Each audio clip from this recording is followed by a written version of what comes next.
Presidency on Tuesday explained that Nigerian Labour Congress NLC President Joe Ajaero was picked up by the Department of State Service DSS because he shunned an invitation from a law enforcement agency undertaking an investigation. This is contained in a statement issued by Bayo Onanuga, Special Advisor to the President, Information and Strategy. In which it rejected that it called the false claims about human rights abuses and violations in Nigeria made by the Trade Union Congress in the United Kingdom at the opening of its conference in London on Tuesday. Ajaero was on his way out of the country to attend the conference before his arrest at the Nnamdi Azikiwe International Airport, Abuja. The statement said Ajaero, who probably considers himself above the law, was slated to speak at the same conference where the UK TUC leader attacked Nigerian. His actions, however, have serious consequences as no one is above the law in Nigeria. Clearly, under the Constitution of the Federal Republic of Nigeria, 1999 as amended, no person is above the summons of law enforcement agencies and lawful investigation. Like the United Kingdom and other civilized nations, Nigeria is a country of law governed by the Constitution. He went ahead to say that we are not aware that there is anyone in the United Kingdom or anywhere in Europe and the United States, trade union leaders inclusive, who will flagrantly ignore the invitation or summon of M15 or Scotland Yard or treats the FBI with the level of disdain Mr. Ajaero has subjected law enforcement agency in Nigeria.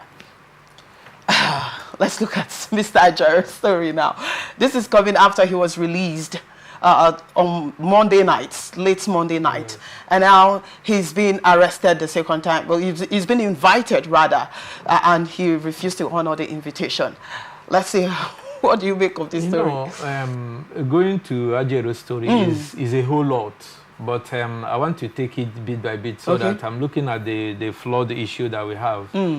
That's where my interest is. All right. So, the Ajaero, the way he emerged, the way he's playing his activism and cumulating into leading the labor space in Nigeria is something that still beats my imagination. Okay. Although his activism and his charisma has not been in question or in doubt, Ajaero is playing into the hands of the Nigerian government, because now the Nigerian government and the security agencies has to be held to the jugular before they will act. Why didn't they return Ajaero till the next day? If they know, because now Ajaero and the labor is using the labor force as their defense mechanism.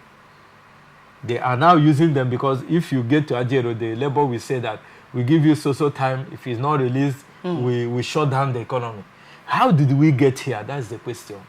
How did we get to this point that an individual will use his office to now, hold the Nigerian government to ransom? And that is what the Nigerian government wants. You are summoning Ajaero, like Bayo Onanuga is saying. Yes. But the fuel brouhaha we're having in Nigeria, who has summoned the Minister of Petroleum? The substantive Minister of Petroleum in Nigeria is Bola Ahmed Tinubu. I'm removing the president. I'm calling him the Minister of Petroleum is Bola Ahmed Tinubu. Okay. Who invites him? No, you're talking about nobody is above the law. Okay. You are calling Ajaero for questioning. You are now forgetting that there are people who are above the law. So in what sense do you think that the Minister of Petroleum should be called for questioning? No, now the Senate is looking for where to call people to come and answer questions, but you are leaving the bigger elephant in the house. Who should know why Nigerians are buying fuel, are buying PMS at the rate of 1,400 naira and are not seeing it at all to purchase? So between Ajaero and the Minister of Petroleum, Ahmed Bola Tinubu, who has a bigger question to answer? Is it that? No, I'm coming. Look at where Ajaero is holding them, why they are fighting Ajaero.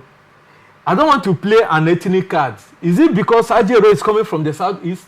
You saw the humiliation he suffered in the hands of security agencies in Imo State. Who can bear that? Have any of the labor leaders parallel to him suffered that kind of fate? That's how it's no. If you know that Ajaero controls a larger population, or he has the capacity of disrupting the economy of Nigeria, why not use a carrot stick approach to invite him? During the negotiation of the minimum wage, Ajaero held them to the jugular. Ajaero also, negotiated firmly. They felt that Ajaero had dragged the Nigerian state, and he's painted the Bola Tinubu administration in a bad light. I don't know if you get that. Yes. Then now, they have finished sorting that out. You are now putting Ajaero in the midst of those who are behind the End Bad Governance protests. You are now bringing Ajaero in the midst of his problem with airpeace. So what really is the issue? Where will you bring Ajaero to? All right. What is really happening? So for me, I'm asking the Nigerian government not to go to the route of allowing a particular person in Nigeria to hold them to the jugular. Okay, let's take a look at this last story now.